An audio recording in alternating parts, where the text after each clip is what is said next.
السلام علیکم ورحمۃ اللہ وبرکاتہ۔ معزز سامعین و ناظرین، امید ہے آپ خیریت سے ہوں گے۔ صدقہ کرنے کا صحیح اور مسنون طریقہ۔ وقال اللہ تعالی الذین ينفقون اموالهم فی سبیل اللہ ثم لا یتبعون ما انفقوا منا ولا اذی۔ صدق اللہ العظیم۔ اللہ جل شانہ کے ارشاد گرامی ہے، جو لوگ اللہ کی راہ میں خرچ کرتے ہیں پھر خرچ کرنے کے بعد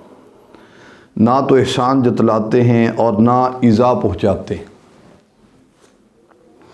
آپ اس کے بارے میں کچھ غور و فکر سے ضرور سوچئے گا کہ اللہ تعالیٰ نے جس کو مال عطا کیا ہے اور اس کو یہ شان بھی دی ہے کہ وہ صدقہ خیرات کرے، اور اللہ کے راستے میں خرچ کرنا بہت بڑا اجر ہے، بہت بڑا ثواب ہے، اور دنیا میں یہ بات آپ کو یقیناً سوچنی چاہیے کہ اللہ تعالیٰ نے اس کے بارے میں کیوں فرمایا ہے۔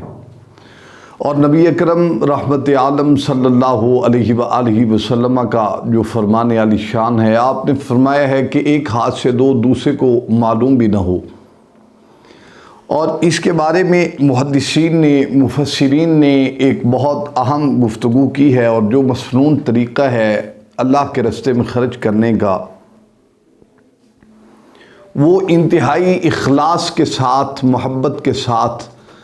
ایک محبت کا تقاضا ہے جس تقاضے کے ساتھ آپ خرچ کر سکتے ہیں۔ آپ نے ہمارے معاشرے میں یہ دیکھا ہوگا کہ جب انسان کسی پر خرچ کرتا ہے یا کسی کو صدقہ دیتا ہے یا زکوٰۃ دیتا ہے یا خیرات کرتا ہے، کسی کو بھی دیتا ہے، تو بار بار اس کو پوچھتا ہے، بار بار اس کو جتلاتا ہے، اور بار بار یہ کہتا ہے کہ میں نے فلاں ٹائم پر تم پر احسان کیا تھا۔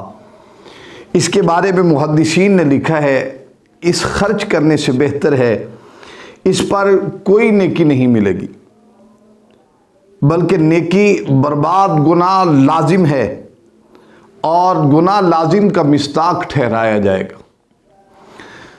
آپ حضرت علامہ بغوی رحمۃ اللہ علیہ فرماتے ہیں کہ عبد الرحمن بن زید بن اسلم رضی اللہ تعالی عنہ فرماتے ہیں کہ میرے والد نے فرمایا، جب تم کسی کو کچھ دو اور پھر تم محسوس ہو کہ اسلام کہ اس کو تمہارا سلام کرنا بھی گراں گزرتا ہے۔ مثال کے طور پر میں عرض کرتا ہوں، کسی کو دیا ہے کچھ نہ کچھ، صحابہ کرام رضوان اللہ تعالی علیہم اجمعین نے جس بات کو کوٹ کیا ہے، جس کو آپ کے سامنے بیان کر رہے ہیں، اور جو حدیث پاک آپ تک لے کر آئے ہیں، جس روایت کو آپ تک پہنچایا جا رہا ہے، آپ کسی پر خرچ کرتے ہیں، اس کے بعد آپ سوچتے ہیں کہ وہ گزر رہا ہے، آپ اس کو سلام کرتے ہیں، آپ اس کو السلام علیکم ورحمۃ اللہ وبرکاتہ کہتے ہیں، وہ شرمندہ ہوتا ہے، آپ اس کو سلام کرتے ہیں، اس پہ ناگوار گزرتا ہے، آپ اس کو سلام کرتے ہیں اور اس کو ایسا لگتا ہے کہ جیسے یہ مجھے بتلایا جا رہا ہے، تو آپ یقین کیجئے کہ اللہ رب العالمین کے محبوب نے جو ترجیح دی ہے، اللہ کے محبوب نے فرمایا تم اس کو سلام مت کرو، اگر اس پر گراں گزرتا ہے تم سلام ہی مت کرو، اس کو سلام کو رہنے دو۔ یہ اتنا بڑا تقاضا ہے، حالانکہ سلام کے بارے میں کتنی حدیث مبارکہ ہیں کہ نبی علیہ الصلوۃ والسلام ہمیشہ سلام کرنے میں پہل کرتے تھے،